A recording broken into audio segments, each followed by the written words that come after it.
നമസ്കാരം.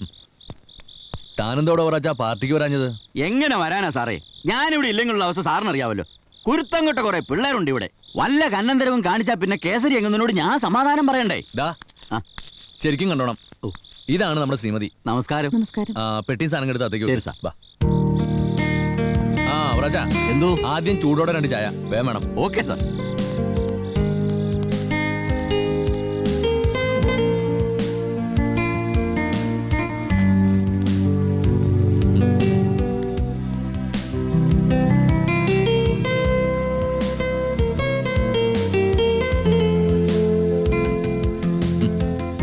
എങ്ങനെയുണ്ട് മധുവിധുവിന് തെരഞ്ഞെടുത്ത താവളം? ഇഷ്ടായോ ശ്രീമതിക്ക്? വായ തുറന്ന് എന്തെങ്കിലും ഒന്നും മിണ്ടണ്ട വെച്ചേ. താലി കിട്ടിയ നിമിഷം മുതൽ ഈ നേരം വരെ ഈ ചുണ്ടെന്നിറങ്ങി ഞാൻ കണ്ടിട്ടില്ല. ദേ, തന്നെ കൊണ്ട് മിണ്ടിക്കാനുള്ള വഴിയൊക്കെ എന്തെങ്കിലുണ്ട്. ആദ്യം നമുക്കൊന്ന് കുളിച്ച് ഫ്രഷാകാം. വാ.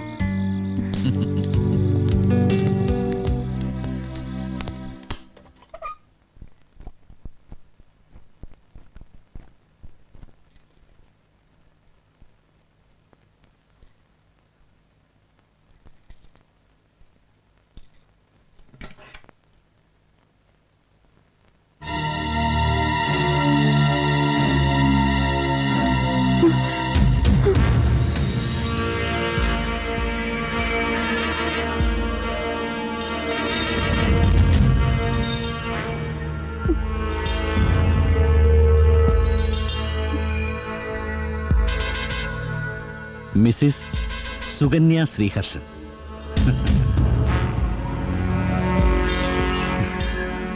നമ്മൾ തമ്മിൽ ഒരിക്കൽ കണ്ടിട്ടുണ്ട്, ഹോസ്പിറ്റലിൽ വെച്ച്. തൂവെള്ള കോട്ടും ധരിച്ച് കഴുത്തിലൊരു സ്റ്റെത്തും തൂക്കി ഈ ഉള്ളവന്റെ സിരാപടലങ്ങളുടെ താളം പരിശോധിച്ചത് ഓർമ്മയുണ്ടോ?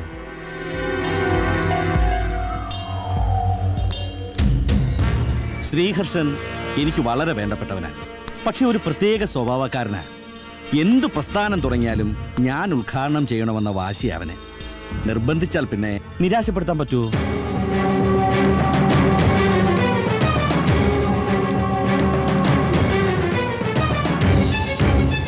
പറ്റില്ല.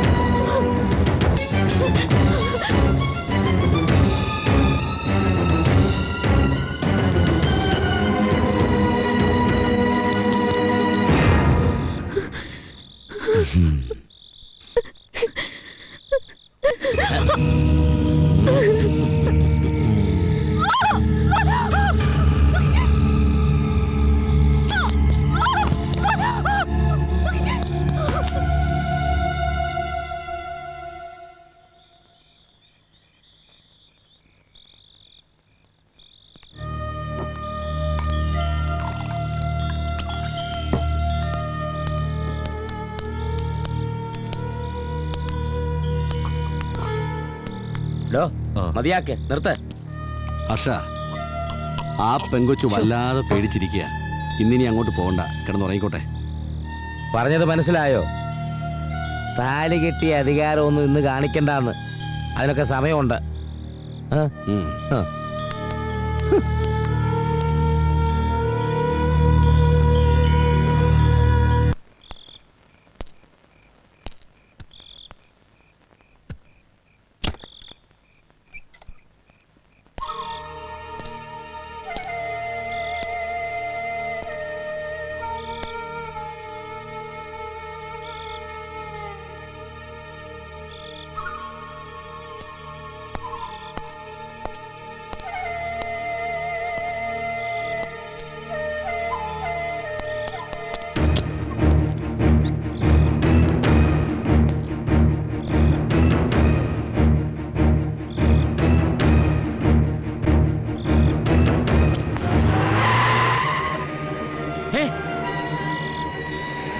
നീ പിന്നെ എന്നാ നോക്കി നിൽക്കായിരുന്നടാ?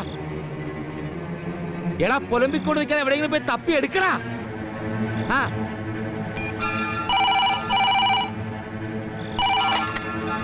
ഹലോ. എടാ ആ പെണ്ണ് കയ്യിന്ന് പോയടാ. ഏത് പെണ്ണ്? നിന്റെ ചെക്കന്മാര് വഴിന്ന് പൊക്കിക്കൊണ്ടുവന്ന ആ ഡോക്ടർ പെണ്ണ് മുങ്ങിയെന്ന്. എടാ സംഗതി എങ്ങാനും അവള് പുറത്തു പറഞ്ഞാൽ എല്ലാം തുലഞ്ഞു. നേരം വെളുക്കും മുമ്പ് അവളെ എവിടുന്നെങ്കിലും തപ്പിയെടുത്തേ പറ്റൂ. ആ നീ വേഗം വിട്ടോ.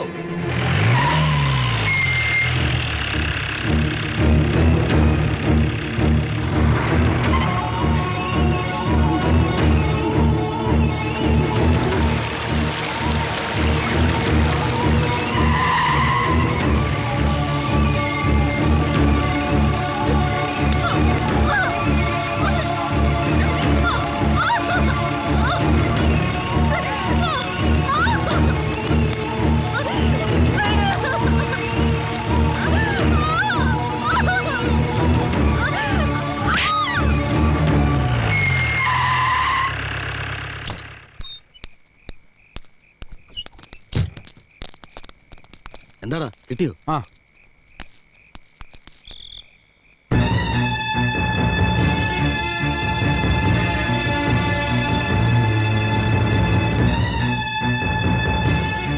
അകത്തുകൊണ്ട് കിടത്തിയിട്ട് നിങ്ങൾ പൊയ്ക്കോ. ശരി സാർ.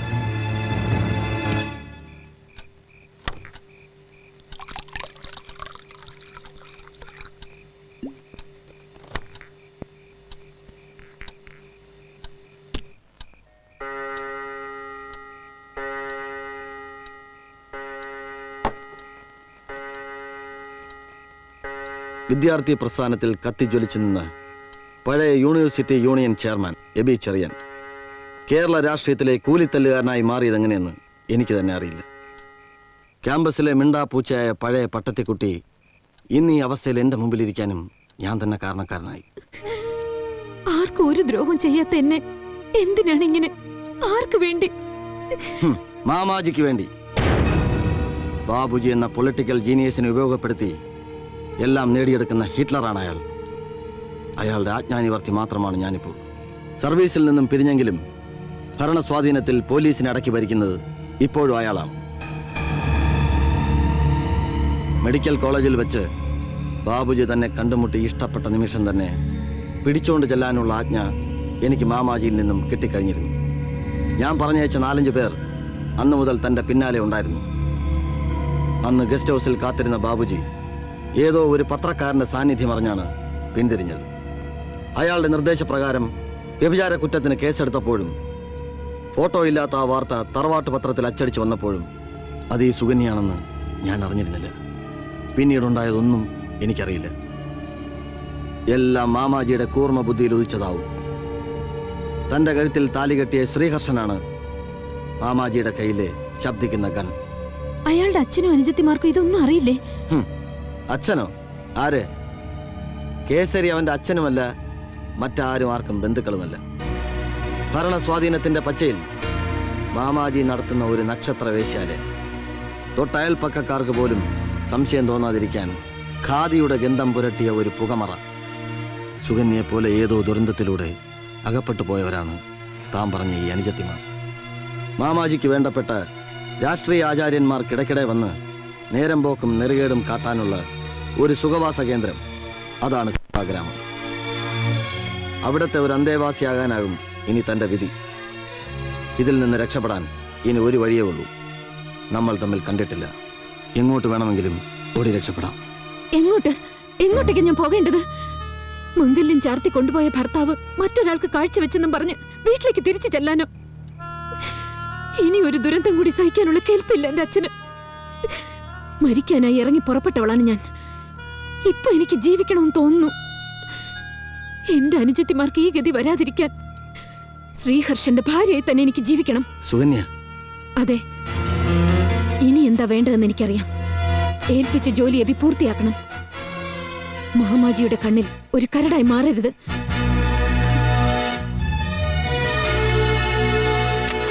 വിളിക്കും മാമാജിയെ, വിളിക്ക്.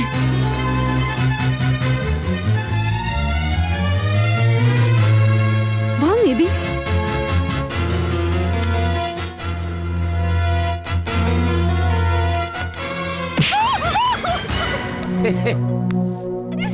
വ്യഭിചാര കുറ്റത്തിന് പിടിക്കപ്പെട്ട നിന്നെ അത്യസാക്ഷിയായി താലി കെട്ടിക്കൊണ്ടുവന്നത് ശ്രീഹർഷന്റെ മണവാട്ടിയായി ഗ്രാമത്തിൽ പള്ളി ഉറക്കാനല്ല.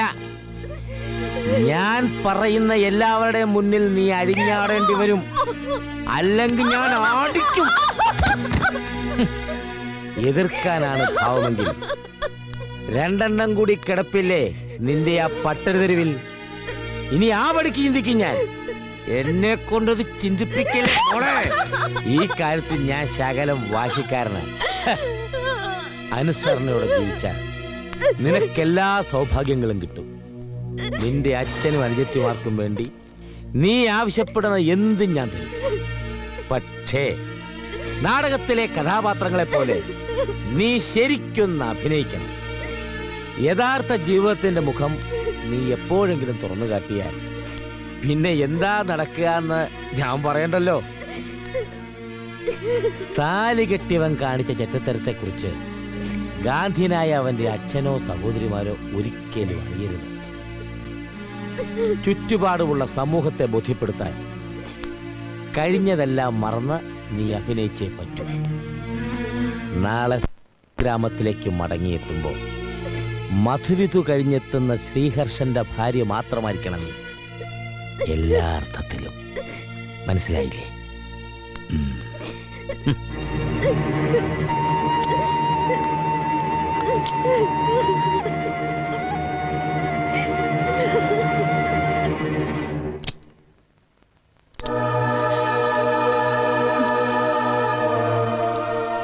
മാമാജി പറഞ്ഞൊക്കെ കേട്ടല്ലോ. ആളൊരു ഭയങ്കരനാ. ഒരു കാര്യം മനസ്സിൽ വിചാരിച്ചാ അതുപോലെ നടന്നിരിക്കണം. അതുകൊണ്ടാണല്ലോ മാമാജി പറഞ്ഞപ്പോ എതിർക്കാൻ നിൽക്കാതെ ഞാൻ കൂട്ടുന്നത്. എനിക്കിതിൽ വിഷമമില്ലെന്നാണോ? നല്ല വിഷമമുണ്ട്. കൈയെടുക്കടാ, തൊട്ടു പോവരുതെന്നെ. നിന്റെ മാമാജി പറയുന്ന ആരുടെ മുന്നിലും എന്ത് കോലം കെട്ടാനും ഞാൻ തയ്യാറാണ്. പക്ഷേ ഈ ജന്മം നിന്നെ കൊണ്ട് മാത്രം എന്റെ ഈ ശരീരത്തെ ഞാൻ തുടിപ്പിക്കില്ല. കടക്കടാ പുറത്തെ, കടക്കാൻ.